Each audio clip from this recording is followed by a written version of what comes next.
Hello friends, ತಮಗೆಲ್ಲರೂ ಕೂಡ ಜ್ಞಾನಕಾಶಿ ಅಕಾಡೆಮಿಗೆ ಸ್ವಾಗತ. ಈ ಒಂದು ಕ್ಲಾಸ್ನಲ್ಲಿ ನಾವು GPSTER ಎಕ್ಸಾಮಿನೇಷನ್ 2022ರಲ್ಲಿ ನಡೆದಿರುವಂತಹ GPSTER ಮ್ಯಾಥಮೆಟಿಕ್ಸ್ ಎಕ್ಸಾಮ್ ಕ್ವಶನ್ ಪೇಪರ್ನ ಪ್ರಶ್ನೆ ಪತ್ರಿಕೆಯನ್ನು ಸಾಲ್ವ್ ಮಾಡ್ತಾಯಿದ್ವಿ. ಹಿಂದಿನ ಒಂದು ಕ್ಲಾಸ್ನಲ್ಲಿ ನಾವು 57ನೇ ಪ್ರಶ್ನೆವರೆಗೆ ಸಾಲ್ವ್ ಮಾಡಿದ್ವಿ. ಇವಾಗ 58ನೇ ಪ್ರಶ್ನೆಯಿಂದ ಸಾಲ್ವ್ ಮಾಡೋಣ. ಕೆಲವೊಂದು ಮಲ್ಟಿಪಲ್ ಚಾಯ್ಸ್ ಕ್ವಶನನ್ನು ಕೂಡ ನಾವು ಸಾಲ್ವ್ ಮಾಡಬೇಕಾಗಿದೆ. ಅದನ್ನು ಕೂಡ ನಾವು ಸಾಲ್ವ್ ಮಾಡಿ ಅಪ್ಲೋಡ್ ಮಾಡ್ತೀವಿ. ಸೊ ಇವಾಗ TET ನೋಟಿಫಿಕೇಷನ್ ಆಗಿರುವಂಥದ್ದು, TET ಸದ್ಯದಲ್ಲಿ ನೋಟಿಫಿಕೇಷನ್ ಆಗುವಂಥದ್ದು. TET ಆದ ತಕ್ಷಣ 17,000 ಒಂದು GPSTER ಶಿಕ್ಷಕರ ಒಂದು ಕಾಲ್ಫಾರ್ಮ್ ಆಗುವಂಥದ್ದು. ಆ ಕಾರಣದಿಂದ ನಾವೀಗೇನು ಮಾಡಬೇಕಪ್ಪ ಅಂದರೆ ಹಳೆಯ ಪಠ್ಯ ಪುಸ್ತಕ, ಪ್ರೆಸೆಂಟ್ ಇರುವಂಥ ಪಠ್ಯಪುಸ್ತಕ ಮತ್ತು ಹಳೆಯ ಪ್ರಶ್ನೆ ಪತ್ರಿಕೆಗಳನ್ನು ಸಾಲ್ವ್ ಮಾಡಬೇಕಾಗಿರುತ್ತೆ. ತುಂಬಾ ಇಂಪಾರ್ಟೆಂಟ್ ಆಗಿರುತ್ತೆ. ಈ ಒಂದು ಕಾರಣದಿಂದ ನಾವೇನು ಮಾಡ್ತಾಯಿದ್ದೀವಿ ಅಂದರೆ 2022ರಲ್ಲಿ ನಡೆದಿರುವಂಥ GPSTER ಎಕ್ಸಾಮ್ ನಾನ್ HK ರೀಸನ್ ಮ್ಯಾಥಮೆಟಿಕ್ಸ್ ಎಕ್ಸಾಮನ್ನು ಸಾಲ್ವ್ ಮಾಡ್ತಾಯಿದ್ವಿ. ಈಗ ನಾವು ಸ್ಟಾರ್ಟ್ ಮಾಡೋಣ. ಈ ಸ್ಟಾರ್ಟ್ ಮಾಡೋಕ್ಕಿಂತ ಮುಂಚೆ ಈ ಚಾನಲ್ಗೆ ನೀವೇನಾದರೂ ಇದೇ ಮೊದಲೇ ಬಾರಿಗೆ ವಿಸಿಟ್ ಕೊಡ್ತಾಯಿದ್ರೆ ದಯವಿಟ್ಟು ಸಬ್ಸ್ಕ್ರೈಬ್ ಮಾಡ್ಕೊಳ್ಳಿ. ಸಬ್ಸ್ಕ್ರೈಬ್ ಮಾಡದೆ ನೋಡ್ತಾ ಇರೋರು ಕೂಡ ದಯವಿಟ್ಟು ಸಬ್ಸ್ಕ್ರೈಬ್ ಮಾಡ್ಕೊಳ್ಳಿ. ವಿಡಿಯೋ ಇಷ್ಟ ಆದರೆ ಥಮ್ಸ್ ಅಪ್ ಮಾಡಿ. ಏನಾದರೂ ನಿಮಗೆ ಡೌಟ್ಸ್ ಇದ್ದರೆ ದಯವಿಟ್ಟು ಕಮೆಂಟ್ ಮೂಲಕ ತಿಳಿಸಿ ಅಂತ ಹೇಳ್ತಾ ನಾವೀಗ ವಿಡಿಯೋನ ಸ್ಟಾರ್ಟ್ ಮಾಡೋಣ. 58ನೇ ಪ್ರಶ್ನೆ ಈ ರೀತಿಯಾಗಿದೆ. 3.5 ಸೆಂಟಿಮೀಟರ್ ತ್ರಿಜ್ಯವಿರುವಂಥ ಒಂದು ವೃತ್ತವನ್ನು ರಚಿಸಿ. ಸ್ಪರ್ಶಕಗಳ ನಡುವಿನ ಕೋನ 60 ಡಿಗ್ರಿ ಇರುವಂತೆ ವೃತ್ತಕ್ಕೆ 2 ಸ್ಪರ್ಶಕಗಳನ್ನು ರಚಿಸಿ ಅಂತಕ್ಕಂಥದ್ದು ಪ್ರಶ್ನೆ ಇದೆ. ಸೊ ಇದನ್ನು ಮೊದಲಿಗೆ ಯಾವ ರೀತಿಯಾಗಿ ನಾವು ರಚನೆ ಮಾಡಬೇಕು ಅಂತಕ್ಕಂಥದ್ದನ್ನು ನೋಡೋಣ. ಏನು ಕೊಟ್ಟಿದ್ದಾರೆ, ಮೊದಲಿಗೆ 3.5 ಸೆಂಟಿಮೀಟ್ರ್ ಇರ್ತಕ್ಕಂಥ ಒಂದು ವೃತ್ತವನ್ನು ರಚನೆ ಮಾಡ್ಕೋಬೇಕು. ಸೊ ಇದು 2 ಅಂಕದ ಪ್ರಶ್ನೆ ಆಗಿರೋದ್ರಿಂದ ಮೊದಲನೇದಾಗಿ ಬೇಸಿಕ್ಕಾಗಿ ಏನೇನಿದೆ ಅದನ್ನು ನಾವು 3.5 ಸೆಂಟಿಮೀಟರ್ ತ್ರಿಜ್ಯವಿರುವಂಥ ವೃತ್ತವನ್ನು ಮೊದಲಿಗೆ ರಚನೆಯನ್ನು ಮಾಡ್ಕೋಬೇಕು. ಓಕೆನಾ? ಓಕೆ, ಇವಾಗ ಸಾಲ್ವ್ ಮಾಡೋಣ. ಯಾವ ರೀತಿಯಾಗಿ ಸಾಲ್ವ್ ಮಾಡಬೇಕು ಅಂತ ನೋಡ್ತಾ ಹೋಗೋಣ. ನೀವು ಈ ಒಂದು ಸ್ಕೇಲನ್ನು ಯೂಸ್ ಮಾಡಿಕೊಂಡು 3.5 ಸೆಂಟಿಮೀಟರ್ ಇರುವಂಥ ಒಂದು ತ್ರಿಜ್ಯದಿಂದ ಈ ಒಂದು ಕಂಪಾಸಿಂದ ನಾವು 3.5 ಮೆಜರ್ಮೆಂಟನ್ನು ಮಾಡ್ಕೋಬೇಕು. 3.5. Okay, I hope this is visible here. 3.5 here, measure up to 0. now ಈಗ ಏನು ಮಾಡಬೇಕಪ್ಪ ಅಂದರೆ 3.5 ಸೆಂಟಿಮೀಟ್ರ್ ಇರ್ತಕ್ಕಂಥ ಒಂದು ವೃತ್ತವನ್ನು ರಚನೆ ಮಾಡ್ಕೋಬೇಕು. ಯಾವ ರೀತಿಯಾಗಿ ರಚನೆ ಮಾಡ್ಕೋಬೇಕು ನೋಡಿ. ಈ ರೀತಿಯಾಗಿ ನಾವು 3.5 ಸೆಂಟಿಮೀಟ್ರ್ ಇರ್ತಕ್ಕಂಥ ಒಂದು ವೃತ್ತವನ್ನು ರಚನೆ ಮಾಡ್ಕೊಂಡ್ವಿ. ಈಗ ಈ ಒಂದು ವೃತ್ತದ ಕೇಂದ್ರ ಬಿಂದುವಿಗೆ ನಾನು O ಅಂತ ಹೇಳಿ ಕರಿತೀನಿ. ಈ ವೃತ್ತದ ಪರಿಧಿಯ ಮೇಲೆ ಒಂದು ಬಿಂದುವನ್ನು ಗುರುತಿಸಿಕೊಂಡು ಇಲ್ಲಿ ಒಂದು ತ್ರಿಜ್ಯವನ್ನು ರಚನೆ ಮಾಡ್ಕೋಬೇಕು. ಓಕೆ, ತ್ರಿಜ್ಯವನ್ನು ರಚನೆ ಮಾಡ್ಕೊಳ್ಳಿ. ಇದನ್ನು ನಾನು A ಅಂತ ಹೇಳಿ ತಗೋತೀನಿ. ಈ ವೃತ್ತದ ಪರಿಧಿಯ ಮೇಲೆ ಇರುವಂಥ ಬಿಂದುವಿಗೆ ನಾನು A ಅಂತ ಕರಿತೀನಿ. ಈಗ ಏನು ಮಾಡಬೇಕಪ್ಪ ಅಂದರೆ ಈ ಒಂದು A ಬಿಂದುವಿನ ಮೇಲೆ ಇಟ್ಟು ಯಾವುದಾದ್ರೂ ಒಂದು ರೇಡಿಯಸನ್ನು ತೆಗೆದುಕೊಂಡು, ಎನಿ ರೇಡಿಯಸ್, ಓಕೆ, ಯಾವುದಾದ್ರೂ ಒಂದು ರೇಡಿಯಸನ್ನು ತೆಗೆದುಕೊಂಡು ಈ ರೀತಿಯಾಗಿ ಒಂದು ಕಂಸವನ್ನು ರಚನೆ ಮಾಡ್ಕೋಬೇಕು. ಈಗ ಈ ಒಂದು ತ್ರಿಜ್ಯದಲ್ಲಿ ಏನು ಕಟ್ಟಾಗಿರುತ್ತೆ ಈ ಕಂಸದಿಂದ ನಾವು ಯಾವುದೇ ರೀತಿಯಾದ ತ್ರಿಜ್ಯವನ್ನು ಚೇಂಜ್ ಮಾಡದೆ ಇಲ್ಲಿಯೂ ಕೂಡ ಒಂದು ಕಂಸವನ್ನು ರಚನೆ ಮಾಡ್ಕೋಬೇಕು. ಈ ಒಂದು ಕಂಸವನ್ನು ಏನು ರಚನೆ ಮಾಡಿರ್ತೀರಿ ಇದರ ಮೇಲೆ ಈ ಒಂದು ತ್ರಿಜ್ಯದ ಪಾಯಿಂಟನ್ನು ಇಟ್ಟು ಈ ಒಂದು ಅರ್ಧ ವೃತ್ತ ಕಂಸ ಏನಿರುತ್ತೆ ಇದರ ಮೇಲೆ ಇನ್ನೊಂದು ಪಾಯಿಂಟನ್ನು ತಗೋಬೇಕು. ಸೊ ಇದರ ಮೇಲೆ ಇಷ್ಟು ಒಂದು ಛೇದಕವನ್ನು ರಚನೆ ಮಾಡ್ಕೋಬೇಕು. ಅದೇ ರೀತಿಯಾಗಿ ಇಲ್ಲಿ ಒಂದು ಕೂಡ ಕಂಸವನ್ನು ರಚನೆ ಮಾಡ್ಕೋಬೇಕು ಇಲ್ಲಿ. ಓಕೆ, ನೆಕ್ಸ್ಟ್ ಈ ಬಿಂದುವಿನ ಮೇಲೆ ಬಿಟ್ಟು ಈ ಒಂದು ಕಂಸವನ್ನು ನಾವೀಗೇನು ಮಾಡಬೇಕಪ್ಪ ಅಂದರೆ ಇಲ್ಲಿ ಒಂದು ಬಿಂದುವನ್ನು ಫೈಂಡ್ ಔಟ್ ಮಾಡಬೇಕು. ಓಕೆ, ಇಲ್ಲಿ ಯಾವುದೇ ರೀತಿಯಾದ ರೇಡಿಯಸನ್ನು ಚೇಂಜ್ ಮಾಡಬಾರ್ದು. ಓಕೆ, ಇದು ಒಂದು ಪಾಯಿಂಟ್ ನಿಮಗೆ ಗೊತ್ತಿರಬೇಕು. ಈಗ ಈ ವೃತ್ತದ ಪರಿಧಿ ಮೇಲೆ ಇರ್ತಕ್ಕಂಥ ಬಿಂದು ಮತ್ತು ಇಲ್ಲಿ ಇಂಟರ್ಸೆಕ್ಟ್ ಆಗಿರುವಂಥ 2 ಕಂಸಗಳನ್ನು ನಾನೀಗೇನು ಮಾಡ್ತಾಯಿದ್ದೀನಪ್ಪ ಅಂದರೆ ಜಾಯಿನ್ ಮಾಡ್ತಾಯಿದ್ದೀನಿ. Okay, this is the one line. Okay, next ಏನು ಮಾಡಬೇಕಪ್ಪ ಅಂದರೆ ನಮಗೆ 60 ಡಿಗ್ರಿ ಎಲ್ಲಿ ಫಾರ್ಮೇಷನ್ ಆಗಬೇಕು, ಸ್ಪರ್ಶಕಗಳ ನಡುವೆ ಇರುವಂಥ ಒಂದು 60 ಡಿಗ್ರಿ ಫಾರ್ಮೇಷನ್ ಆಗುವ ಹಾಗೆ ತೆಗಿರಿ ಅಂತ ಇದೆ. ಹಾಗಾದರೆ ವೃತ್ತ ಸ್ಪರ್ಶಕಗಳಲ್ಲಿ 60 ಡಿಗ್ರಿ ಆದರೆ ನಿಮಗೆ ಒಂದು ಪ್ರಾಪರ್ಟಿ ಗೊತ್ತಿರಬೇಕು. ವೃತ್ತದ ಸ್ಪರ್ಶಕಗಳಿಗೆ ಸಂಬಂಧಿಸಿದಾಗಿ ಸ್ಪರ್ಶಕಗಳ ನಡುವೆ 60 ಡಿಗ್ರಿ ಕೋನ ಉಂಟಾದರೆ ವೃತ್ತ ಕೇಂದ್ರದಲ್ಲಿ ಏನಾಗುತ್ತೆ ಅಂದರೆ 2 ಪಟ್ಟು ಕೋನ ಉಂಟಾಗ್ತದೆ. ಅಂದರೆ ಇಲ್ಲಿ 60 ಅಂದರೆ 2 ಸ್ಪರ್ಶಕಗಳು ಸ್ಪರ್ಶ ಬಿಂದು ಆಗುವಂಥ ಒಂದು ಬಿಂದುವಿನಲ್ಲಿ 60 ಡಿಗ್ರಿ ಫಾರ್ಮೇಷನ್ ಆದರೆ ಇದು ವೃತ್ತ ಕೇಂದ್ರದಲ್ಲಿ ಅದರ 2 ಪಟ್ಟು ಅಂದರೆ 62 120 ಡಿಗ್ರಿ ಕೋನ ಫಾರ್ಮೇಷನ್ ಆಗುವಂಥದ್ದು. ಹಾಗಾದರೆ ನಾವು ವೃತ್ತ ಕೇಂದ್ರದಲ್ಲಿ ಮೊದಲಿಗೆ ಏನು ಮಾಡೋಣಪ್ಪ ಅಂದರೆ 120 ಡಿಗ್ರಿ ಮೆಜರ್ಮೆಂಟನ್ನು ತೆಗೆದುಕೊಳ್ಳೋಣ. ಇಲ್ಲಿ ಒಳಗಿನ ಸ್ಕೇಲನ್ನು ರೀಡ್ ಮಾಡಬೇಕು, 120. ಓಕೆ, ಇಲ್ಲಿ ಪಾಯಿಂಟ್ ಮಾಡಿದಾಗ ನಮಗೆ ಇಲ್ಲಿ ಏನು ಸಿಗುತ್ತೆ ಅಂದರೆ 120 ಡಿಗ್ರಿ ಒಂದು ಪ್ರೊಟೆಕ್ಟರನ್ನ ಯೂಸ್ ಮಾಡಿದಾಗ 120 ಡಿಗ್ರಿ ವೃತ್ತ ಕೇಂದ್ರದಲ್ಲಿ ನಮಗೆ ಏನು ಸಿಗುತ್ತೆ ಅಂದರೆ ಇದನ್ನು ಏನು ಮಾಡಬೇಕಪ್ಪ ಅಂದರೆ ವೃತ್ತದ ಪರಿಧಿವರೆಗೆ ನಾವು ಮೆಜರ್ಮೆಂಟನ್ನು ಮಾಡ್ಕೋಬೇಕು. ಈ ಒಂದು ಬಿಂದುವಿಗೆ ನಾನು ಬಿ ಅಂತ ಹೇಳಿ ಕರೀತೀನಿ. ನೆಕ್ಸ್ಟ್ ಇಲ್ಲಿ ನಾವು ಎಷ್ಟು ತ್ರಿಜ್ಯವನ್ನು ತೆಗೆದುಕೊಂಡಿವಿ ಅದೇ ತ್ರಿಜ್ಯವನ್ನು ತೆಗೆದುಕೊಂಡು ಈಗ ಏನು ಮಾಡಬೇಕಪ್ಪ ಅಂದರೆ ಬಿ ಬಿಂದುವಿನ ಮೇಲೆ ಇಟ್ಟು ಇಲ್ಲೂ ಕೂಡ ಒಂದು ಅರ್ಧ ವೃತ್ತವನ್ನು ಮೆಜರ್ಮೆಂಟ್ ಮಾಡ್ಕೋಬೇಕು. ನೆಕ್ಸ್ಟ್ ಈ ಒಂದು ವೃತ್ತದ ಒಂದು ತ್ರಿಜ್ಯದ ಮೇಲೆ ಸಿಕ್ಕಿರುವಂಥ ಈ ಕಂಸದಿಂದ ಇಲ್ಲೊಂದು ಕಂಸವನ್ನು ರಚನೆ ಮಾಡ್ಕೋಬೇಕು. ನಾವು ಪಡೆದಿರುವಂಥ ಒಂದು ಕಂಸದ ಮೇಲೆ ಇಟ್ಟು ಇನ್ನೊಂದು ಕಂಸವನ್ನು ರಚನೆ ಮಾಡ್ಕೋಬೇಕು. ಇಲ್ಲಿಂದ ಇಲ್ಲಿಯೂ ಕೂಡ ಒಂದು ಕಂಸವನ್ನು ರಚನೆ ಮಾಡ್ಕೋಬೇಕು. ಇಲ್ಲಿ ಇಟ್ಟು ಇಲ್ಲಿ ಒಂದು ಕಂಸವನ್ನು ರಚನೆ ಮಾಡ್ಕೋಬೇಕು. ಅದೇ ರೀತಿಯಾಗಿ ಈ ಬಿಂದುವಿನ ಮೇಲೆ ಇಟ್ಟು ಈ ಒಂದು ಕಂಸವನ್ನು ನಾವು ಛೇದಿಸಬೇಕು. ಇವಾಗ ಏನು ಮಾಡ್ತೀವಪ್ಪ ಅಂದರೆ ಇಲ್ಲಿ ಒಂದು ಬಿಂದು ಸಿಕ್ಕಿರುತ್ತೆ. ಈ ಒಂದು ಬಿಂದುವಿಗೆ ಮತ್ತು ಬಿ ಬಿಂದುವಿಗೆ ನಾವು ಈಗ ಒಂದು ರೇಖೆಯನ್ನು ಒಂದು ಸ್ಪರ್ಶಕವನ್ನು ರಚನೆ ಮಾಡ್ಕೋಬೇಕು. ಓಕೆ, ಒಂದು ಸ್ಪರ್ಶಕವನ್ನು ರಚನೆ ಮಾಡ್ಕೋಬೇಕು. ಇದನ್ನು ಈ ರೀತಿಯಾಗಿ ಸ್ಪರ್ಶಕಗಳನ್ನು ಜಾಯಿಂಟ್ ಮಾಡಬೇಕು. ಇದಕ್ಕೆ ಈ ಒಂದು ಬಿಂದುವಿಗೆ ನಾನು ಏನಂತ ಕರಿತೀನಪ್ಪ ಅಂದರೆ ಸಿ ಅಂತ ಹೇಳಿ ಕರಿತೀನಿ. ಓಕೆನಾ, ಇದು 2 ಸ್ಪರ್ಶಕಗಳ ನಡುವಿನ ಕೇಂದ್ರ ಬಿಂದು ಇಲ್ಲಿ ಉಂಟಾಗಿರುವಂಥ ಕೋನ ಎಷ್ಟಾಗಿರಬೇಕಪ್ಪ ಅಂದರೆ 60 ಡಿಗ್ರಿ ಆಗಿರಬೇಕು. ಇದು 60 ಡಿಗ್ರಿ ಮೆಜರ್ಮೆಂಟ್ ಇದ್ದರೆ ನೀವು ಮಾಡಿರುವಂಥ ಒಂದು ಏನಾಗಿರುತ್ತೆ ಅಂದರೆ ಇದು ಇರುವಂಥದ್ದು. ಓಕೆನಾ, ಈ ಬಿಂದುವಿನ ಮೇಲೆ ಇಲ್ಲಿರುವಂಥ ಪ್ರೊಟೆಕ್ಟರ್ನ ಬಿಂದುವನ್ನು ಸರಿಯಾಗಿ ಇಡಬೇಕು.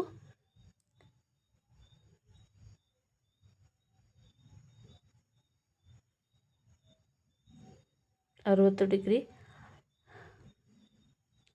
ಮೆಜರ್ಮೆಂಟ್ ನೋಡಿ, ಎಕ್ಸಾಕ್ಟಾಗಿ 60 ಡಿಗ್ರಿ ಇದೆ ನೋಡಿ. 10, 20, 30, 40, 50, 60 ಇಲ್ಲಿ ಕೋನ ಏನಾಗ್ತಿದೆ ಅಂದರೆ 60 ಡಿಗ್ರಿ ಇದೆ. ಹಾಗಾದರೆ ಇದು 60 ಡಿಗ್ರಿ ಆದರೆ ವೃತ್ತದ ಸ್ಪರ್ಶಕಗಳ ನಡುವೆ ಉಂಟಾದ ಕೋನ ಕೇಂದ್ರ ಬಿಂದುವಿನಲ್ಲಿ ಏನಾಗಿರುತ್ತೆ 2 ಪಟ್ಟು ಇರುತ್ತೆ. ಅಂದರೆ ಇದು 120 ಡಿಗ್ರಿ ಇರುತ್ತೆ. ಹಾಗಾದರೆ ನೀವು ರಚನೆ ಮಾಡಿರುವಂತಹ ಒಂದು ರಚನೆ ಏನಾಗಿದೆ ಸರಿಯಾಗಿದೆ ಅಂತ ನಾವಿಲ್ಲಿ ಹೇಳ್ಬೋದು. ಓಕೆ, ಈಗ 58ನೇ ಪ್ರಶ್ನೆ ಆಯಿತು. 59ನೇ ಪ್ರಶ್ನೆ ಏನಿದೆ ಅಂತ ನೋಡೋಣ. ಈ 59ನೇ ಪ್ರಶ್ನೆಯಿಂದ ನಮಗೆ 3 ಅಂಕದ ಪ್ರಶ್ನೆಗಳು ಬರ್ತವೆ, ಹೌದಾ? ಓಕೆ, ಈ ಕೆಳಗಿನ ಪ್ರಶ್ನೆಗಳಿಗೆ ಉತ್ತರಿಸಿ. 24 ಪ್ರಶ್ನೆಗಳು 3 ಅಂಕದ್ದು. ಟೋಟಲ್ ಆಗಿ ಈ ಒಂದು ಪ್ರಶ್ನೆ ಪತ್ರಿಕೆ ಸೀರೀಸನ್ನು ನೀವು ಸಾಲ್ವ್ ಮಾಡಿದರೆ ಅಥವಾ ಇಲ್ಲಿ ನಿಮಗೆ ಏನು ಬರುತ್ತೆ, ಪಾಸಿಂಗ್ ಬರುತ್ತೆ. ಇಟ್ ಮೀನ್ಸ್ ಎಲಿಜಿಬಿಲಿಟಿ ಸಿಗುತ್ತೆ. ಫಸ್ಟ್ ಪ್ರಿಫರೆನ್ಸ್ ನೀವು 3 ಅಂಕದ ಪ್ರಶ್ನೆಗಳಿಗೆ ಪ್ರಿಫರೆನ್ಸನ್ನು ಕೊಡಬೇಕಾಗ್ತದೆ. ಆಮೇಲೆ ಸಮಯ ಉಳಿದ್ರೆ 2 ಅಂಕದ ಪ್ರಶ್ನೆಗಳನ್ನು ಸಾಲ್ವ್ ಮಾಡಿ. 4 ಅಂಕದ ಪ್ರಶ್ನೆಗಳು ಕೂಡ ಇರ್ತವೆ, ಅವುಗಳನ್ನು ಕೂಡ ನೀವು ಮೊದಲಿಗೆ ಸಾಲ್ವ್ ಮಾಡಬೇಕಾಗ್ತದೆ. ಸೊ ಮ್ಯಾಕ್ಸಿಮಮ್ ಅಂಕಗಳು ಎಲ್ಲಿ ಬರ್ತಕ್ಕಂಥದ್ದು ಅಂದರೆ 3 ಅಂಕದ ಪ್ರಶ್ನೆಗಳಲ್ಲಿ ಬರುವಂಥದ್ದು. ಅಂದರೆ 24 ಪ್ರಶ್ನೆಗಳು 3 ಅಂಕದ ಪ್ರಶ್ನೆಗಳು ಇರ್ತವೆ. ಟೋಟಲಿ 72 ಅಂಕಗಳು ಎಲ್ಲಿ ಸಿಗುವಂಥದ್ದು, ಹೌದಾ? ಓಕೆ, ಈಗ 3 ಅಂಕದ ಪ್ರಶ್ನೆಗಳನ್ನು ನೋಡೋಣ. ಮೊದಲೇದು ಏನು ಪ್ರಶ್ನೆ ಇದೆ, 59ನೇ ಪ್ರಶ್ನೆ. X equal to pi plus 2 into root 6 ಆದಾಗ ಎಕ್ಸ್ ಸ್ಕ್ವೇರ್ ಪ್ಲಸ್ 1/x² ಬೆಲೆಯನ್ನು ಕಂಡುಹಿಡಿಯಿರಿ ಅಂತಕ್ಕಂಥದ್ದು ಪ್ರಶ್ನೆ ಇದೆ. ಓಕೆ, ಇವಾಗ ಸಾಲ್ವ್ ಮಾಡೋಣ ಏನಿದೆ ಅಂತ, ಯಾವ ರೀತಿಯಾಗಿ ಸಾಲ್ವ್ ಮಾಡಬೇಕು ನೋಡ್ತಾ ಹೋಗೋಣ ಸ್ಟೆಪ್ ಬೈ ಸ್ಟೆಪ್. ಫಸ್ಟ್ ಏನು ಕೊಟ್ಟಿದ್ದಾರೆ ಅದನ್ನು ನಾವು ನೋಡ್ಕೋಬೇಕು. ಓಕೆ, ಮೊದಲಿಗೆ ಏನು ಕೊಟ್ಟಿದ್ದಾರೆ ಅದನ್ನು ನೋಡ್ಕೋಣ. ಮೊದಲಿಗೆ x is equal to 5 into 2 into root x ಅಂತ ಕೊಟ್ಟಿದ್ದಾರೆ. ಏನು ಕಂಡುಹಿಡಿಬೇಕಾಗಿದೆ? ಎಕ್ಸ್ ಸ್ಕ್ವಯರ್ ಪ್ಲಸ್ 1/x² ಬೆಲೆಯನ್ನು ಕಂಡುಹಿಡಿಬೇಕಾಗಿದೆ. ಸೊ ಮೊದಲೇದಾಗಿ ನಾವು ಎಕ್ಸ್ ವ್ಯಾಲ್ಯೂ ಏನಿದೆ 5 ಪ್ಲಸ್ 2 ಇಂಟು ರೂಟ್ 6 ಅಂತ ಇದೆ. ಇದು ಎಕ್ಸ್ ವ್ಯಾಲ್ಯೂ ಆಯಿತು. ನಾವು ನೆಕ್ಸ್ಟ್ ಏನು ಕಂಡುಹಿಡಿಯೋಣ ಅಂದರೆ 1/x ಕಂಡುಹಿಡಿಯೋಣ. ಎಕ್ಸ್ ಕೊಟ್ಟಿದ್ದಾರೆ, 1/x ಫೈಂಡ್ ಔಟ್ ಮಾಡೋಣ. ಓಕೆನಾ?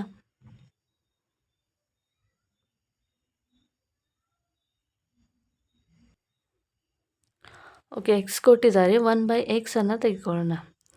1/x ಅಂದರೆ ಏನಿದೆ? 1 divided by 5 plus 2 into root 6 ಇದೆ.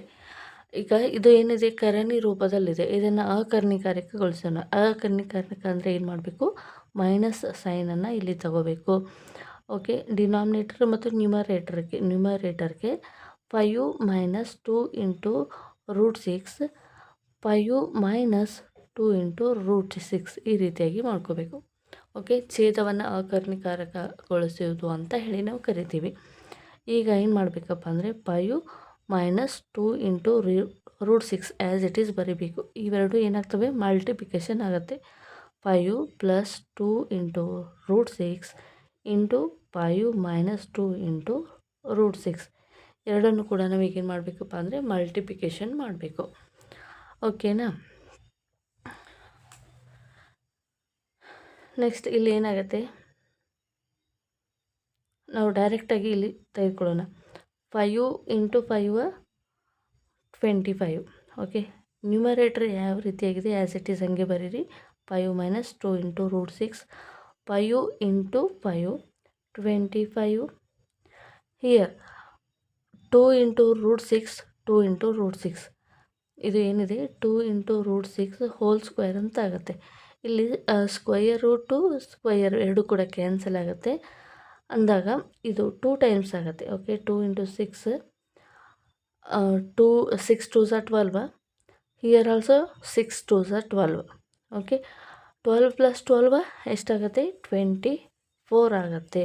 ಅಥವಾ ನೀವು ಈ ರೀತಿಯಾಗಿ ಕೂಡ ಸಾಲ್ವ್ ಮಾಡ್ಬೋದು. ಇದು ತುಂಬಾ ಲೆಂದಿ ಆಗಿರುವಂಥ ಪ್ರೊಸೆಸ್ ಆಗಿದೆ. ಹಾಗಾಗಿ 5 ಮೈನಸ್ 2 ಇಂಟು ರೂಟ್ 6. ಫಸ್ಟ್ ಏನು ಮಾಡಿ? 5 ಇದು 5 ಬರೀರಿ.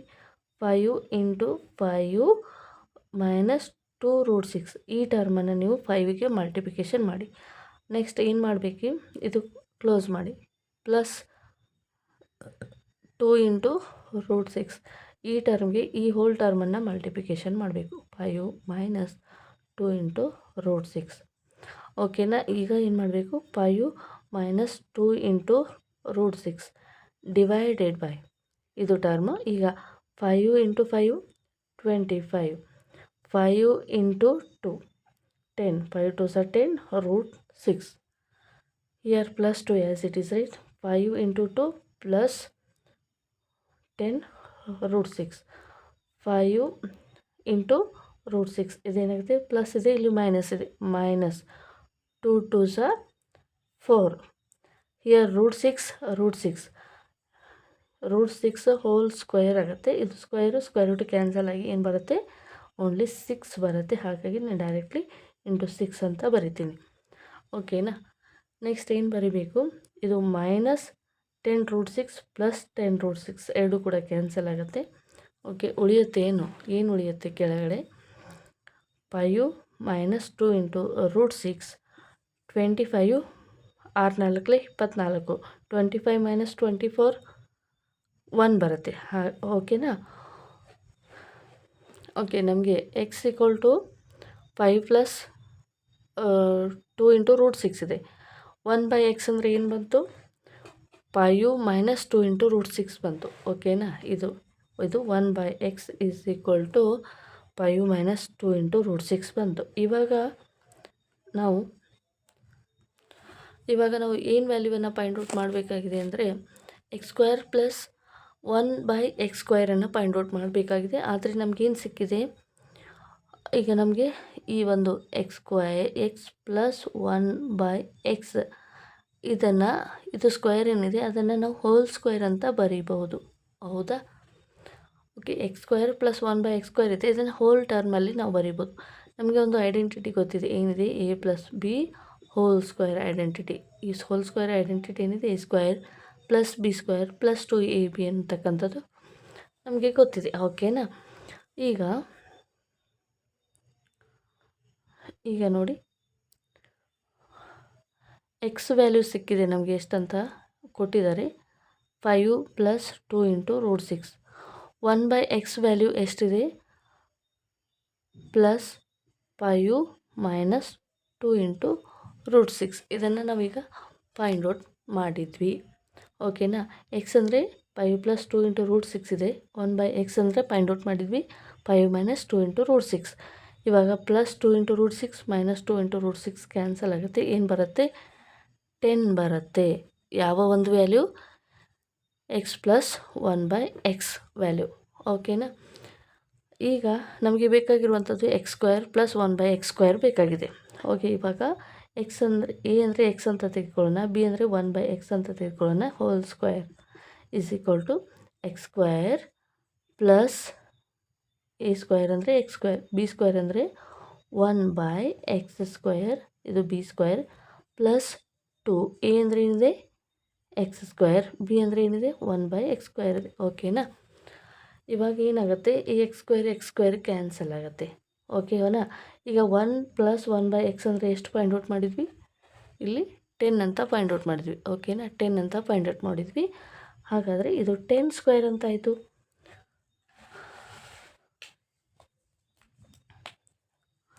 ಇದು ಬೇರೆ ಟರ್ಮ್, ಓಕೆನಾ? ಕನ್ಫ್ಯೂಷನ್ ಮಾಡ್ಕೋಬೇಡಿ. ಇದು 1 ಪ್ಲಸ್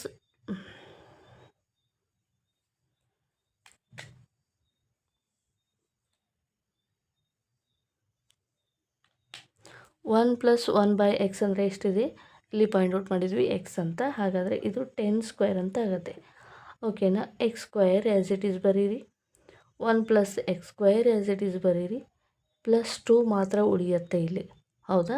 ಇದು 10² ಎಷ್ಟಾಗುತ್ತೆ? 100 ಆಗುತ್ತೆ. ಇದು ಪ್ಲಸ್ 2 ಏನಿದೆ ಈ ಕಡೆ ಬಂದಾಗ ಮೈನಸ್ 2 ಆಗುತ್ತೆ, equals to x² plus 1/x² ಉಳಿಯುತ್ತೆ. 100 minus 2 we get 98. x² plus 1/x² is equal to, answer is 98. This is the solution here, okay na? I hope understand well better. Okay, answer is 98. ಇದು total ಆಗಿ ಎಷ್ಟು? 3 ಅಂಕದ ಪ್ರಶ್ನೆ ಇದೆ ಸ್ನೇಹಿತರೆ, okay? ಸ್ಟೆಪ್ಪನ್ನು ಈಸಿಯಾಗಿ understand. ಇಲ್ಲಿ ಎಕ್ಸ್ ಬೆಲೆ ಯಾವುದೇ ಕೊಡಲಿ, ಇದನ್ನು ಐಡೆಂಟಿಟಿಗೆ ನೀವು ಕನ್ವರ್ಜೇಷನ್ ಮಾಡಿ ಈ ರೀತಿಯಾಗಿ ಈಸಿಯಾಗಿ ಸಾಲ್ವ್ ಮಾಡಿ ಫೈಂಡ್ ಔಟ್ ಮಾಡ್ಬೋದು. ಇದನ್ನು ನೀವೇನು ಮಾಡ್ತಾ ಬನ್ನಿ, ಸ್ಟೆಪ್ ಬೈ ಸ್ಟೆಪ್ ಬರೀತ್ಬೋದು. ಇಲ್ಲಿ ಒಂದು ಸ್ಟೆಪ್ಪನ್ನು ನೀವು ರೆಡ್ಯೂಸ್ ಮಾಡ್ಬೋದು, ನಿಮಗೆ ಅಂಡರ್ಸ್ಟ್ಯಾಂಡ್ ಆಗಲಿ ಅಂತ ನಾನು ಇಲ್ಲಿ ಸಾಲ್ವ್ ಮಾಡಿದೆ ಡೈರೆಕ್ಟ್ಲಿ. 5 ಇಂಟು 5 25.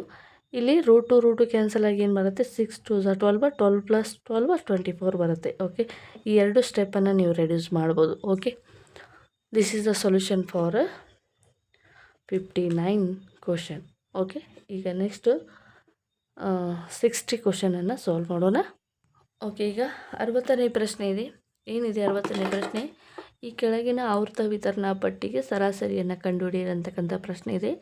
ಇಲ್ಲಿ ಕ್ಲಾಸ್ ಇಂಟರ್ವಲ್ ಕೊಟ್ಟಿದ್ದಾರೆ, ಫ್ರೀಕ್ವೆನ್ಸಿಯನ್ನು ಕೊಟ್ಟಿದ್ದಾರೆ. CI ಅಂದರೆ ಕ್ಲಾಸ್ ಇಂಟರ್ವಲ್ ಅಥವಾ ಕನ್ನಡದಲ್ಲಿ ವರ್ಗಾಂತರ ಅಂತ ಕರಿತೀವಿ. F ಅಂದರೆ ಆವೃತ್ತಿ ಅಥವಾ ಫ್ರೀಕ್ವೆನ್ಸಿ ಅಂತ ಕರಿತೀವಿ. ಈಗ ಕೊಟ್ಟಿರುವಂಥ ಆವೃತ್ತ ವಿತರಣಾ ಪಟ್ಟಿಗೆ ನಾವು ಸರಾಸರಿಯನ್ನು ಕಂಡುಹಿಡಬೇಕು. ಇದು ಕೂಡ 3 ಅಂಕದ ಪ್ರಶ್ನೆ. ಈ ಒಂದು ಸಂಖ್ಯಾಶಾಸ್ತ್ರ ಚಾಪ್ಟರಲ್ಲಿ ಮಧ್ಯಾಂಕವನ್ನು ಕಂಡುಹಿಡಿಯಿರಿ, ಸರಾಸರಿಯನ್ನು ಕಂಡುಹಿಡಿಯಿರಿ ಮತ್ತು ಬಹುಲಕವನ್ನು ಕಂಡುಹಿಡಿಯಿರಿ ಅಂತಕ್ಕಂಥ 3 ಇಂಪಾರ್ಟೆಂಟ್ ಪ್ರಶ್ನೆಗಳಿವೆ. ಲಾಸ್ಟ್ ಸಿಲೆಬಸಲ್ಲಿ ಏನಿತ್ತು, ಓಜಿವ್ರನ್ನ ರಚನೆ ಮಾಡಿ ಅಂತಕ್ಕಂಥ ಪ್ರಶ್ನೆ ಕೂಡ ಇತ್ತು. ಈಗ ಈ ಒಂದು ಹೊಸ ಪಠ್ಯಕ್ರಮದಲ್ಲಿ 10ನೇ ತರಗತಿಯಲ್ಲಿ ಓಜಿವ್ ರಚನೆ ಇಲ್ಲ. ಹಾಗಾಗಿ ನೀವು ಈ ಒಂದು ಸಿಲೆಬಸಲ್ಲಿ ಏನನ್ನು ಮಾಡಬೇಕಪ್ಪ ಅಂತಂದರೆ, ನೀವು ಮಧ್ಯಾಂಕ, ಬಹುಲಕ ಮತ್ತು ಸರಾಸರಿಯನ್ನು ಕಂಡುಹಿಡಿಯುವಂಥ ಪ್ರಶ್ನೆಗಳನ್ನು ನೋಡ್ಕೋಬಹುದು. ಓಕೆ, ಇವಾಗ ನಾವು ಸಾಲ್ವ್ ಮಾಡೋಣ. ಸರಾಸರಿಯನ್ನು ಯಾವ ರೀತಿಯಾಗಿ ಕಂಡುಹಿಡ್ಕೋಬೇಕು. ಓಕೆ, ಮೊದಲನೇದಾಗಿ ಪರಿಹಾರ ಅಂತ ಹೇಳಿ ಬರೆದು ಕ್ಲಾಸ್ ಇಂಟರ್ವಲನ್ನು ಬರ್ಕೋಬೇಕು. CI ಕ್ಲಾಸ್ ಇಂಟರ್ವಲ್ ಅಂದರೆ CI ಏನನ್ನು ಕೊಟ್ಟಿದ್ದಾರೆ, 5 to 15, 15 to 25 and 25 to 35 and 35 to 45, 45 to 55. This is a class interval. And the frequency, ಆವೃತ್ತಿಯನ್ನು ಏನು ಕೊಟ್ಟಿದ್ದಾರೆ ಅಂತ ನೋಡೋದಾದರೆ, ಆವೃತ್ತಿ ಮೊದಲನೇದಾಗಿ 3, ನಂತರ 5, ನಂತರ 7, ನಂತರ 3, ನಂತರ 2 ಕೊಟ್ಟಿದ್ದಾರೆ. ಓಕೆ, ಇದು ನಿಮಗೆ ಕೊಟ್ಟಿರುವಂಥ ಪ್ರಶ್ನೆ. ಮುಂಚೆ ನಾವು ಮುಂದೆ ಏನನ್ನು ಫೈಂಡ್ ಔಟ್ ಮಾಡ್ಕೋಬೇಕು ಅಂತಂದರೆ, ನಾವು ಈ ರೀತಿಯಾಗಿ ಕಾಲಮನ್ನು ನೀವು ಡ್ರಾ ಮಾಡ್ಕೋಬೇಕು ನೀಟಾಗಿ. ಓಕೆನಾ. ನೆಕ್ಸ್ಟ್ ಏನನ್ನು ಕಂಡುಹಿಡ್ಕೋಬೇಕಪ್ಪ ಅಂದರೆ XI ಅಂದರೆ ಮಧ್ಯಾಂಕವನ್ನು ಕಂಡುಹಿಡ್ಕೋಬೇಕು. ಮಧ್ಯಾಂಕವನ್ನು ಕಂಡುಹಿಡ್ಕೋಬೇಕು. ಯಾವ ರೀತಿಯಾಗಿ ಮಧ್ಯಾಂಕವನ್ನು ಕಂಡುಹಿಡ್ಕೋಬೇಕು, ಕೆಳಮಿತಿ ಎಷ್ಟಿದೆ, 5 ಇದೆ. ಮೇಲ್ಮಿತಿ ಎಷ್ಟಿದೆ, 15 ಇದೆ. ಓಕೆ, ಎಷ್ಟು ನಂಬರ್ಸ್ ಇದ್ದಾವೆ, 2 ನಂಬರ್ಸ್ ಇದ್ದಾವೆ. ಡಿವೈಡೆಡ್ ಬೈ 2, 15 + 5 20 ಆಗುತ್ತೆ. 20 ಡಿವೈಡೆಡ್ ಬೈ 2 ಅಂತಂದಾಗ ಇದರ ಮಧ್ಯಾಂಕ 10 ಬರುತ್ತೆ. ಓಕೆ, ಅದೇ ರೀತಿಯಾಗಿ ಉಳಿದ ಎಲ್ಲ ಸಂಖ್ಯೆಗಳ ಮಧ್ಯಾಂಕವನ್ನು ಕಂಡುಹಿಡ್ಕೋಬೇಕು. 15 + 40 ಎಷ್ಟಾಗುತ್ತೆ ಅಂತ 40 ಆಗುತ್ತೆ. 40 ಡಿವೈಡೆಡ್ ಬೈ 2 ಅಂದರೆ ಇದು 20 ಆಗುತ್ತೆ. ಇಲ್ಲೂ ಕೂಡ 35 + 25 ಅಂತಂದಾಗ 60 ಆಗುತ್ತೆ. 60 ಡಿವೈಡೆಡ್ ಬೈ 2 ಅಂದಾಗ 30 ಆಗುತ್ತೆ. ಆ್ಯಂಡ್ 35 + 45 ಅಂತಂದಾಗ ಇದು 80 ಆಗುತ್ತೆ. 80 ಡಿವೈಡೆಡ್ ಬೈ 2 ಅಂದಾಗ 40 ಆಗುತ್ತೆ. 45 + 55 ಅಂತಂದಾಗ ಇದು ಎಷ್ಟಾಗುತ್ತೆ, 100 ಆಗುತ್ತೆ. 100 ಡಿವೈಡೆಡ್ ಬೈ 2 ಅಂತಂದಾಗ 50 ಆಗುತ್ತೆ. ಇದು ಮಧ್ಯಾಂಕ. ಓಕೆ, ಇದು ಸ್ಟೆಪ್ ನಿಮಗೆ ಅಂಡರ್ಸ್ಟ್ಯಾಂಡ್ ಆಯ್ತಲ್ವ. ಇದನ್ನು ಎರೇಂಜ್ ಮಾಡಿ ನಾನು ಈಗ 10 ಬರಿತೀನಿ. ಓಕೆನಾ. ಯಾವ ರೀತಿಯಾಗಿ ಮಧ್ಯಾಂಕವನ್ನು ಫೈಂಡ್ ಔಟ್ ಮಾಡಬೇಕು, ಕೆಳಮಿತಿ ಪ್ಲಸ್ ಮೇಲ್ಮಿತಿ ಡಿವೈಡೆಡ್ ಬೈ 2, ಇದು ಮಧ್ಯಾಂಕವನ್ನು ಕಂಡುಹಿಡಿಯುವಂಥ ಸೂತ್ರ. ನಾನು ಶಾರ್ಟಾಗಿ ಇಲ್ಲಿ ಸೂತ್ರವನ್ನು ಬರಿತೀನಿ. L it means lower limit, U it means upper limit, divided by 2. This is the formula. Find out the median. Next, what you find, Fi into Xi. Fi ಅಂತಂದರೆ ಏನು, 3. Xi ಅಂದರೆ ಏನು, 10. ಎರಡರ ಮಲ್ಟಿಪ್ಲಿಕೇಶನನ್ನು ಕಂಡುಹಿಡಬೇಕು. 3 × 10 30, 5 × 20 100, 7 × 30 210, 3 × 40 ಎಷ್ಟಾಗುತ್ತೆ, 120, 2 × 50 100 ಆಗುತ್ತೆ. ಸೊ ಇವಾಗ ಮೊದಲಿಗೆ ನಾವು ಫ್ರೀಕ್ವೆನ್ಸಿಯನ್ನು ಎಡಿಷನ್ ಮಾಡ್ಕೋಬೇಕಿಲ್ಲಿ. Summation of F, 3 + 5 8, 8 + 7 15, 15 + 3 18, 18 + 2 20. Summation of F 20 ಸಿಗುತ್ತೆ. ಅದೇ ರೀತಿಯಾಗಿ ಸಮೇಷನ್ ಆಫ್ Fi Xi, ಈ ಎಲ್ಲ ವ್ಯಾಲ್ಯೂ Fi Xi ಯಲ್ಲಿರುವಂಥ ಎಲ್ಲ ವ್ಯಾಲ್ಯೂಸ್ಗಳನ್ನು ನಾವು ಫೈಂಡ್ ಔಟ್ ಮಾಡಬೇಕು. 100 + 100 200, 200 + 210 410, 410 + 60 400, 40, 400 + 120 ಅಂತಂದಾಗ 560 ಆಗುತ್ತೆ. ಓಕೆನಾ. 560 ಅಂತಂದಾಗ ನಾವು ಇಲ್ಲಿ ಸರಾಸರಿ ಕಂಡುಹಿಡಿಯುವಂಥ ಸೂತ್ರ ಏನಪ್ಪ ಅಂದರೆ, ಸರಾಸರಿ ಅಂತಂದರೆ ನಾವು X ಬಾರ್ಗೆ ನಾವು ಸರಾಸರಿ ಅಂತ ಕರಿತೀವಿ.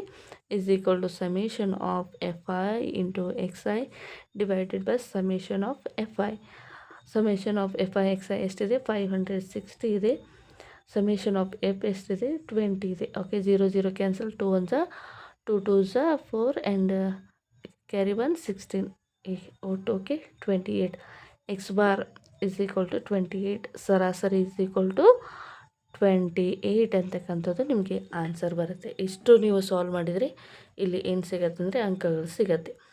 ಓಕೆ, ನೀವು ಫಾರ್ಮುಲಾವನ್ನು ಏನು ಅಪ್ಲೈ ಮಾಡ್ತೀರಿ, ಈ ಒಂದು ಟೇಬಲನ್ನು ಏನು ಅಪ್ಲೈ ಮಾಡ್ತೀರಿ ಇದಕ್ಕೆ 1 ಅಂಕ, ಫಾರ್ಮುಲಾವನ್ನು ಅಪ್ಲೈ ಮಾಡ್ತೀರಿ ಇದಕ್ಕೆ 2 ಅಂಕ, ಕೊನೆಯದಾಗಿ ಆನ್ಸರ್ ಏನು ಬರೀತೀರಿ ಇದಕ್ಕೆ 3 ಅಂಕಗಳು. ಈ ರೀತಿಯಾಗಿ ಮಾರ್ಕ್ಸ್ಗಳನ್ನು ಡಿಸ್ಟ್ರಿಬ್ಯೂಟ್ ಮಾಡಿರ್ತಾರೆ. ಸೊ ಯಾವ ರೀತಿಯಾಗಿ ಮಾರ್ಕ್ಸ್ಗಳನ್ನು ಡಿಸ್ಟ್ರಿಬ್ಯೂಟ್ ಮಾಡ್ತಾರೆ ಎಂಬುದು ನಿಮಗೆ ಕನ್ಫ್ಯೂಷನ್ ಆಗ್ತಾಯಿದ್ರೆ, 10ನೇ ತರಗತಿಯಲ್ಲಿ 10ನೇ ತರಗತಿ 10th ಎಕ್ಸಾಮ್ ಏನು ನಡೆದಿರುತ್ತೆ ಅದರ ಕೀ ಆನ್ಸರ್ಸು ನಿಮ್ಮ ವೆಬ್ಸೈಟಲ್ಲಿ ಸಿಗುತ್ತೆ.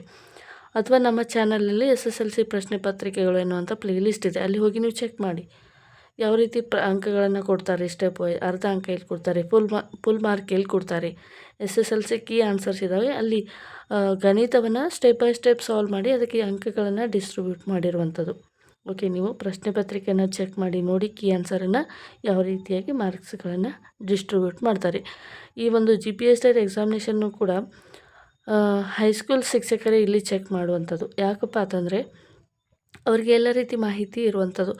ಅದೇ ರೀತಿಯಾಗಿ ಇದು 10th ಎಕ್ಸಾಮನ್ನು ಕೂಡ ಹೈಸ್ಕೂಲ್ ಟೀಚರ್ಸ್ಗೆ ಚೆಕ್ ಮಾಡೋದರಿಂದ ಇಲ್ಲಿ ಎರಡೂ ಒಂದು ಮೌಲ್ಯಮಾಪನ ಏನಾಗುತ್ತೆ ಒಂದೇ ರೀತಿಯಾಗಿ ನಡೀತಕ್ಕಂಥದ್ದು. ಹಾಗಾಗಿ ನೀವು SSLC ಕೀ ಆನ್ಸರನ್ನು ನೋಡಬೇಕಾಗಿರೋದು ತುಂಬಾ ಇಂಪಾರ್ಟೆಂಟ್. ಮತ್ತು ಅದೇ ಪ್ರಶ್ನೆಗಳು ಕೂಡ SSLC ಇರುವಂಥ ಪ್ರಶ್ನೆ ಪತ್ರಿಕೆಗಳಲ್ಲಿ ಲಾಸ್ಟ್ ಇಯರ್ 2022 ಅಲ್ಲಿ ಮ್ಯಾಥ್ಸ್ ಮತ್ತು ಸೈನ್ಸ್ ಕೆಲವೊಂದು ಪ್ರಶ್ನೆಗಳು SSLC ಕ್ವಶನ್ ಪೇಪರಿಂದನೇ ಸೇಮ್ ರಿಪೀಟ್ ಆಗಿರುವಂಥ ಪ್ರಶ್ನೆಗಳು ಬಂದಿರುವಂಥದ್ದು. ಆದ್ದರಿಂದ ನೀವು ಕೀ ಆನ್ಸರ್ಗಳನ್ನು ರೆಫರ್ ಮಾಡ್ಬೋದು SSLCದು. ಓಕೆನಾ, ನಾವೀಗ ನೆಕ್ಸ್ಟ್ ಕ್ವಶನನ್ನು ಸಾಲ್ವ್ ಮಾಡೋಣ. ನೆಕ್ಸ್ಟ್ 61ನೇ ಪ್ರಶ್ನೆ ಏನಿದೆ ಅಂತ ನೋಡೋಣ. ಒಂದು ತ್ರಿಭುಜದ 2 ಬಾಹುಗಳು 8 ಸೆಂಟಿಮೀಟರ್ ಮತ್ತು 11 ಸೆಂಟಿಮೀಟರ್ ಹಾಗೂ ಅದರ ಸುತ್ತಳತೆ 32 ಸೆಂಟಿಮೀಟರ್ ಆದರೆ ತ್ರಿಭುಜದ ವಿಸ್ತೀರ್ಣವನ್ನು ಕಂಡುಹಿಡಿಯಿರಿ ಅಂತಕ್ಕಂಥದ್ದು ಪ್ರಶ್ನೆ ಇದೆ. ಇಲ್ಲಿ ಬಾಹುಗಳ ಅಳತೆಯನ್ನು ಕೊಟ್ಟಿದ್ದಾರೆ, ಸುತ್ತಳತೆಯನ್ನು ಕೂಡ ಕೊಟ್ಟಿದ್ದಾರೆ. ಇದನ್ನು ಪ್ರಶ್ನೆಯನ್ನು ನೋಡಿದರೆ ಸಾಕು ನೀವು ಇದನ್ನು ಎಲ್ಲಿಂದ ತೆಗೆದುಕೊಂಡಿದ್ದಾರೆ ಅಂತ ನೀವು ಥಿಂಕ್ ಮಾಡಬೇಕಾಗ್ತದೆ. ಸೊ ಇದು 9th ಸ್ಟ್ಯಾಂಡರ್ಡಿಂದ ಹೆರಾನ್ಸ್ ಸೂತ್ರ ಅಂತಕ್ಕಂಥ ಚಾಪ್ಟರ್ ಇದೆ, ಆ ಒಂದು ಚಾಪ್ಟರಿಂದ ತೆಗೆದುಕೊಂಡಿದ್ದಾರೆ. 2 ಬಾಹುಗಳನ್ನು ಕೊಟ್ಟಾಗ ಯಾವ ರೀತಿಯಾಗಿ ಸುತ್ತಳತೆಯನ್ನು ಮತ್ತು ವಿಸ್ತೀರ್ಣವನ್ನು ಕಂಡುಹಿಡಿಬೇಕಪ್ಪ ಅಂತಂದರೆ ಅದು ಒಂದು ಹೆರಾನ್ಸ್ ಫಾರ್ಮುಲಾದಿಂದ ಮಾತ್ರ. ಅಸಮಬಾಹು ತ್ರಿಭುಜದಿಂದ ನಾವು ಸುತ್ತಳತೆಯನ್ನು ಕಂಡುಹಿಡಬೇಕಾದ್ರೆ, ವಿಸ್ತೀರ್ಣವನ್ನು ಕಂಡುಹಿಡಬೇಕಾದ್ರೆ ಅದು ಹೆರಾನ್ಸ್ ಸೂತ್ರ ಒಂದೇ ಆಗಿರುತ್ತೆ. ಹಾಗಾಗಿ ಇದು 9th ಸ್ಟ್ಯಾಂಡರ್ಡಿಂದ ತೆಗೆದುಕೊಂಡಿದ್ದಾರೆ ಈ ಒಂದು ಪ್ರಶ್ನೆನ. ಓಕೆನಾ. ಓಕೆ, ಈಗ ಸಾಲ್ವ್ ಮಾಡೋಣ. ಯಾವ ರೀತಿಯಾಗಿ ಸಾಲ್ವ್ ಮಾಡಬೇಕು ಅಂತ ನೋಡ್ತಾ ಹೋಗೋಣ. ಓಕೆ, ಏನನ್ನು ಪ್ರಶ್ನೆಯಲ್ಲಿ ಏನು ಕೊಟ್ಟಿದ್ದಾರೆ ಮೊದಲಿಗೆ ನಾವು ಬರ್ಕೋಬೇಕು. ತ್ರಿಭುಜದ ಸುತ್ತಳತೆಯನ್ನು ಕೊಟ್ಟಿದ್ದಾರೆ, ತ್ರಿಭುಜದ ಸುತ್ತಳತೆಯನ್ನು ಕೊಟ್ಟಿದ್ದಾರೆ. ತ್ರಿಭುಜದ ಸುತ್ತಳತೆ ಎಷ್ಟಿದೆ ಅಂದರೆ 32 ಸೆಂಟಿಮೀಟರ್ ಅಂತ ಇದೆ. ಒಂದು ಬಾಹುವಿನ ಉದ್ದವನ್ನು ಕೊಟ್ಟಿದ್ದಾರೆ, ಆ ಬಾಹುವಿಗೆ ನಾನು A ಅಂತ ಕರಿತೀನಿ. A = 8 ಸೆಂಟಿಮೀಟರ್ ಅಂತ, B = 11 ಸೆಂಟಿಮೀಟರ್ ಅಂತ ತೆಗೆದುಕೊಟ್ಟಿದೆ. ಓಕೆನಾ.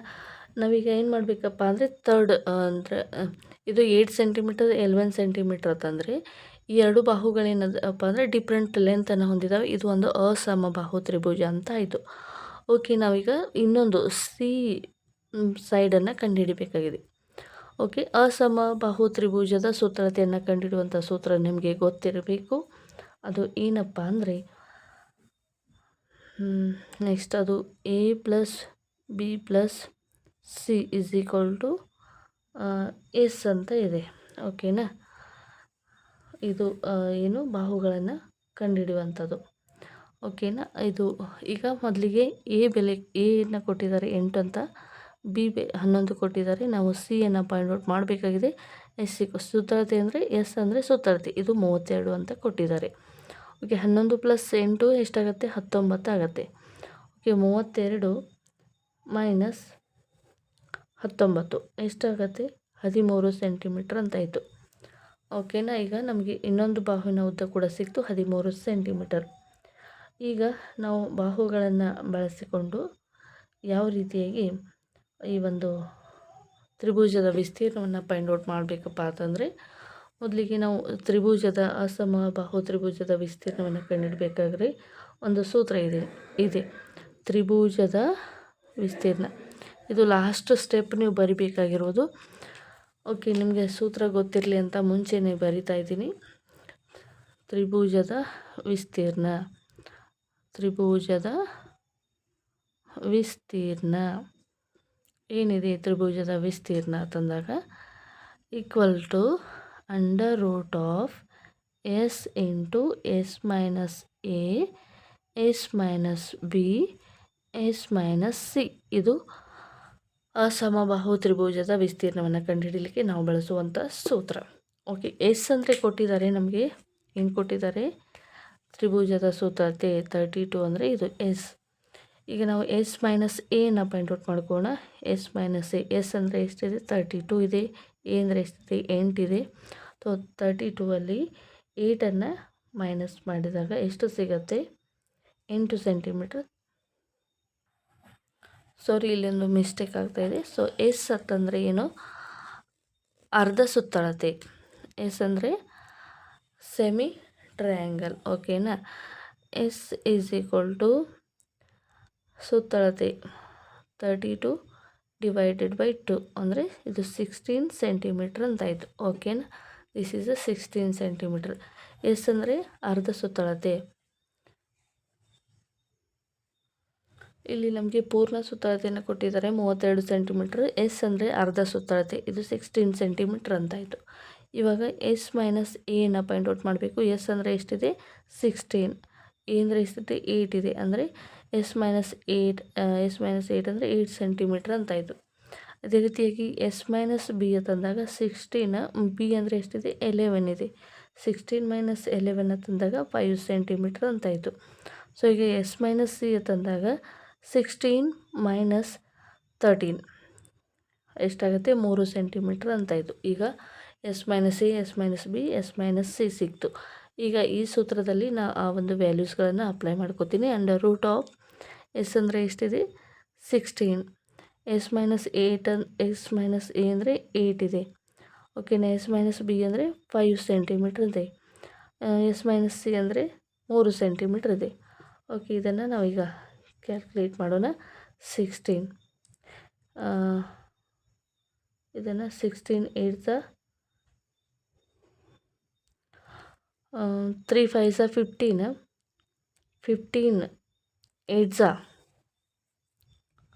ಸೊ ಇದನ್ನು ಈಸಿಯಾಗಿ ನಾವು ಕ್ಯಾಲ್ಕುಲೇಟ್ ಮಾಡ್ಬೋದು. ಯಾವ ರೀತಿಯಾಗಿ ಅಂದರೆ 8 5 40, 8 5 40, 40 into 3, 16 as it is right.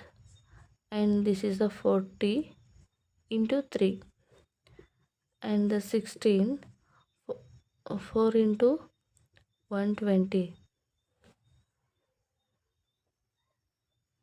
Yes. And under root of 16 under root, you take 4 outside because of 16 square root is 4. Under root of 120, you do the factorization here. How to write? ನಾವು ಇಲ್ಲಿಂದನೂ ಕೂಡ ತಗೋಬೋದು. 16ದು square root ಎಷ್ಟಾಗುತ್ತೆ 4, and 40ದು square root ಎಷ್ಟಾಗುತ್ತೆ 20. 40 it means 20 to 4 into 20 ಅಂತ ತಗೋಬೋದು. 2 into 20 ನಾವು 4 into 10 ಅಂತ ತಗೋಬೋದು. ಓಕೆ, 4 ಅಂಡರ್ ರೂಟ್ ಅಂದಾಗ 4ದ ರೂಟ್ ಏನಿದೆ 2 ಇದೆ, 2 ಔಟ್ಸೈಡ್ ತೆಗಿಯೋಣ. ಆಮೇಲೆ ಉಳಿಯುತ್ತೇನು 10 ಉಳಿಯುತ್ತೆ. ಹೌದಾ. ಇದು 16ದು ಸ್ಕ್ವೇರ್ ರೂಟು 4, 4ದು ಸ್ಕ್ವೇರ್ ರೂಟು 2, ಆ್ಯಂಡ್ ರಿಮೈನಿಂಗ್ ಏನು ಉಳಿಯುತ್ತೆ 10 ಉಳಿಯುತ್ತೆ. 10 into 3. Okay, 4 2 8 under root of 30 cm square is ತ್ರಿಭುಜದ ವಿಸ್ತೀರ್ಣ. ಇಷ್ಟು ನಮಗೆ ಬರುತ್ತೆ. ಸೊ ಈಸಿಯಾಗಿ ಯಾವ ರೀತಿ ಇಲ್ಲೇ ನಿಮಗೆ ಡಿಫಿಕಲ್ಟ್ ಆಗುವಂಥದ್ದು 16 ಸ್ಕ್ವೇರ್ ಎಷ್ಟಾಗುತ್ತೆ 4 outside, 4 into 4 square 16, 2 square of 4 and 40. It means 4 into 10, this is 40. I take 4 root is 2. I take outside 4 2 8 and 10 into 3 30 cm square. ತ್ರಿಭುಜದ ವಿಸ್ತೀರ್ಣ ಎಷ್ಟಾಗುತ್ತೆ ಅಂದರೆ 8 into under root of 30 cm square. ಇದು ತ್ರಿಭುಜದ ವಿಸ್ತೀರ್ಣ. ನೆಕ್ಸ್ಟ್ 62ನೇ ಪ್ರಶ್ನೆ ಏನಿದೆ, x³ - 7x + 6 ಬಹುಪದೋಕ್ತಿಯ ಒಂದು ಶೂನ್ಯತೆಯು -3 ಆದರೆ ಅದರ ಉಳಿದೆರಡು ಶೂನ್ಯತೆಗಳನ್ನು ಕಂಡುಹಿಡಿಯಿರಿ ಅಂತ ಪ್ರಶ್ನೆ ಇದೆ. ನೋಡಿ, ಇಲ್ಲಿ ಶೂನ್ಯತೆಗಳು ಟೋಟಲ್ ಎಷ್ಟು ಬರುತ್ತೆ ಅಂದರೆ 3 ಬರುತ್ತೆ. ಬಿಕಾಸ್ ಇದು x³ ಇದೆ. x³ ಇದ್ದಾಗ 3 ಶೂನ್ಯತೆಗಳು ಬರ್ತವೆ. ಆಲ್ರೆಡಿ ಒಂದು ಶೂನ್ಯತೆಯನ್ನು ಕೊಟ್ಟಿದ್ದಾರೆ, ಉಳಿದೆರಡು ಶೂನ್ಯತೆಗಳನ್ನು ಕಂಡುಹಿಡ್ಕೋಬೇಕು. ಓಕೆ, ಯಾವ ರೀತಿಯಾಗಿ ಇದನ್ನು ಸಾಲ್ವ್ ಮಾಡಬೇಕು ಅಂತ ನಾವಿಲ್ಲಿ ನೋಡ್ತಾ ಹೋಗೋಣ. ಈಗ ಏನು ಕೊಟ್ಟಿದ್ದಾರೆ ನಮಗೆ, ಮೊದಲು ಏನು ಕೊಟ್ಟಿದ್ದಾರೆ ಅದನ್ನು ನೋಡ್ಕೋಣ. 62 question X cube minus 7x plus 6 ಇದೇನು ಮಾಡಿದ್ದಾರೆ, ಕೊಟ್ಟಿರುವಂಥ ಒಂದು ಘನ ಬಹುಪದೋಕ್ತಿ ಹೌದಾ. ಒಂದು ಶೂನ್ಯತೆಯನ್ನು ಕೊಟ್ಟಿದ್ದಾರೆ, ಎಕ್ಸ್ ಈಕ್ವಲ್ ಟು -3 ಅಂತ ಕೊಟ್ಟಿದ್ದಾರೆ. ಎಕ್ಸ್ ಈಕ್ವಲ್ ಟು -3 ಅಂತಂದಾಗ ನಾವು ಇದನ್ನು ಎಕ್ಸ್ ಪ್ಲಸ್ 3 ಈಕ್ವಲ್ಸ್ ಟು 0 ಅಂತ ಬರೀಬೋದಾ. ಓಕೆ, ಇದು ಪ್ಲಸ್ ಇದೆ, ಇದು ಈ ಕಡೆ ಹೋದಾಗ ಮೈನಸ್ ಆಗುತ್ತೆ. ಓಕೆ, ಎಕ್ಸ್ ಪ್ಲಸ್ 3 ಅಂತ ಆಯಿತು. ಈಗ ಎಕ್ಸ್ ಪ್ಲಸ್ 3ಯನ್ನು ನಾನು ಏನು ಮಾಡ್ತೀನಿ ಅಂದರೆ, ಈ ಒಂದು ಎಕ್ಸ್ ಪ್ಲಸ್ 3ಯನ್ನು ಈ ಒಂದು ಘನ ಬಹುಪದೋಕ್ತಿಗೆ ನಾನು ಡಿವಿಷನ್ ಮಾಡ್ತೀನಿ. ಎಕ್ಸ್ ಪ್ಲಸ್ 3 ಏನು ಮಾಡ್ತೀನಿ, ಈ ಘನ ಬಹುಪದೋಕ್ತಿಗೆ ಡಿವಿಷನ್ ಮಾಡ್ತೀನಿ. X cube minus 7x plus 6. ಓಕೆನಾ. ಯಾವ ರೀತಿಯಾಗಿ ಇದನ್ನು ಸಾಲ್ವ್ ಮಾಡಬೇಕು ಅಂತ ನಾವು ನೋಡ್ತಾ ಹೋಗೋಣ. ಇಲ್ಲಿ ನಮಗೆ ಎಕ್ಸ್ ಕ್ಯೂಬ್ ಬರಬೇಕು. ಎಕ್ಸ್ ಕ್ಯೂಬ್ ಬರಬೇಕಾದ್ರೆ ಎಕ್ಸ್ಗೆ ಏನನ್ನು ಮಲ್ಟಿಪ್ಲಿಕೇಶನ್ ಮಾಡಿದಾಗ ಎಕ್ಸ್ ಕ್ಯೂಬ್ ಬರುತ್ತೆ, X square. X into X square X cube plus 3 into X square plus 3x square. ಓಕೆನಾ. ನೋಡಿ ಇಲ್ಲಿ ಇದನ್ನು ಬರ್ಕೋವಾಗ ಒಂದು ಸ್ವಲ್ಪ ಕೇರ್ಫುಲ್ಲಾಗಿ ಬರ್ಕೋಬೇಕು. ಯಾವ ರೀತಿಯಾಗಿ ಅಂದಾಗ ಇಲ್ಲಿ ಎಕ್ಸ್ ಕ್ಯೂಬ್ ಇದೆ, ಎಕ್ಸ್ ಸ್ಕ್ವಯರ್ ಇಲ್ಲ ಹೌದಾ. ಎಕ್ಸ್ ಸ್ಕ್ವಯರ್ ಇಲ್ಲದೆ ಇರೋದ್ರಿಂದ ನಾವು ಏನು ಮಾಡ್ಕೋಬೇಕಪ್ಪ ಅಂದರೆ ಪ್ಲಸ್ 0x ಸ್ಕ್ವೇರ್ ಅಂತ ಬರ್ಕೋಬೇಕು. ಈ ಎಕ್ಸ್ ಸ್ಕ್ವೇರ್ ಟರ್ಮ್ ಇಲ್ಲ, ಆದ್ದರಿಂದ 0 ಇಂಟು ಎಕ್ಸ್ ಸ್ಕ್ವೇರ್ ನಮಗೆ ಜೀರೋನೇ ಬರುತ್ತೆ. ಹಾಗಾಗಿ ಏನೂ ಚೇಂಜಸ್ ಆಗೋದಿಲ್ಲ 0 ಇಂಟು ಎಕ್ಸ್ ಸ್ಕ್ವೇರ್ ಅಂದಾಗ. -7x ಇದೆ, -7x ಇದೆ, ನೆಕ್ಸ್ಟು ಪ್ಲಸ್ 6 ಇದೆ. ಓಕೆ, ಈಗ 3 ಇಂಟು ಎಕ್ಸ್ ಸ್ಕ್ವೇರ್ ಅಂದಾಗ ಪ್ಲಸ್ 3x ಆಯಿತು. ಇದನ್ನು ನಾವೀಗೇನು ಮಾಡಬೇಕಪ್ಪ ಅಂದರೆ ಮೈನಸ್ ಮಾಡ್ಕೋಬೇಕು. ಎಕ್ಸ್ ಕ್ಯೂಬ್ ಇಲ್ಲಿ ಕ್ಯಾನ್ಸಲ್ ಆಗುತ್ತೆ. 0 -3 ಅಂತಂದಾಗ -3x ಸ್ಕ್ವೇರ್ ಆಗುತ್ತೆ. ಓಕೆನಾ. ಈಗ ಏನು ಮಾಡ್ತೀನಪ್ಪ ಅಂದರೆ -7x ಡೌನ್ ಸೈಡ್ ತಗೋತೀನಿ. ಸೊ ಇದು -x ಸ್ಕ್ವೇರ್ ಇದೆ, ನಾವು ಯಾವುದರಿಂದ ಮಲ್ಟಿಪ್ಲಿಕೇಶನ್ ಮಾಡಿದಾಗ -3x ಸ್ಕ್ವೇರ್ ಬರುತ್ತೆ. -3x ಓಕೆನಾ. X into -3x we get -x square. Plus ಇದೆ, ಇಲ್ಲಿ ಮೈನಸ್ ಇದೆ, plus into minus 3 3s 9x. ನೋಡಿ ಇದು ಸೈನ್ ಚೇಂಜ್ ಮಾಡ್ತೀನಿ, ಇದು ಕ್ಯಾನ್ಸಲ್ ಆಗುತ್ತೆ. ಇವಾಗ ನೋಡಿ ದೊಡ್ಡ ಸಂಖ್ಯೆ ಚಿಹ್ನೆ ಏನಿದೆ ಪ್ಲಸ್ ಇದೆ, -9 -7 2x. ಓಕೆನಾ. ಪ್ಲಸ್ x ಡೌನ್ ಸೈಡ್ ತೆಗೆದುಕೊಳ್ಳಿ. ಇವಾಗ ಇದು 2x ಇದೆ, ಇಲ್ಲಿ x ಇದೆ, ಯಾವ ನಂಬರಿಂದ ಮಲ್ಟಿಪ್ಲಿಕೇಶನ್ ಮಾಡಿದಾಗ 2x ಬರುತ್ತೆ, plus 2 into X we get 2x. 3 into 2 6 ಬರುತ್ತೆ. ಇದು ಮೈನಸ್ ಮಾಡಿ ಇವಾಗ ಎರಡು ಟರ್ಮ್ 0 ಆದಾಗ ರಿಮೈಂಡರ್ ಏನು ಬರುತ್ತೆ, 0 ಬರುತ್ತೆ. ಓಕೆನಾ. ನಮಗೆ ಈಗ ಕೋಸೆಂಟ್ ಏನು ಸಿಕ್ತು, ಎಕ್ಸ್ ಸ್ಕ್ವೇರ್ -3x ಪ್ಲಸ್ 2 ಇದು ನಮಗೆ ಸಿಕ್ತು. ಇದನ್ನು ನಾವು ಈಗೇನು ಮಾಡಬೇಕು, ಅಪವರ್ತನವನ್ನು ಗೊಳಿಸಬೇಕು. ಈ ಒಂದು ವರ್ಗ ಸಮೀಕರಣವನ್ನು ಅಪವರ್ತನಗೊಳಿಸಬೇಕು. ಸೊ ಯಾವ ರೀತಿಯಾಗಿ ಅಪವರ್ತನ ಮಾಡಬೇಕು, ಎಕ್ಸ್ ಸ್ಕ್ವೇರ್ -2x -x ಅಂದರೆ 2 ಬಂದರೆ 2 ಬರುತ್ತೆ, ಈ ಎರಡನ್ನು ಕೂಡಿದಾಗ 3x ಬರುತ್ತೆ. ಈ ರೀತಿಯಾಗಿ ಅಪವರ್ತನಗೊಳಿಸಬೇಕು. ಎಕ್ಸ್ ಕಾಮನ್ ತೆಗೆದುಕೊಳ್ಳಿ, x -2 -1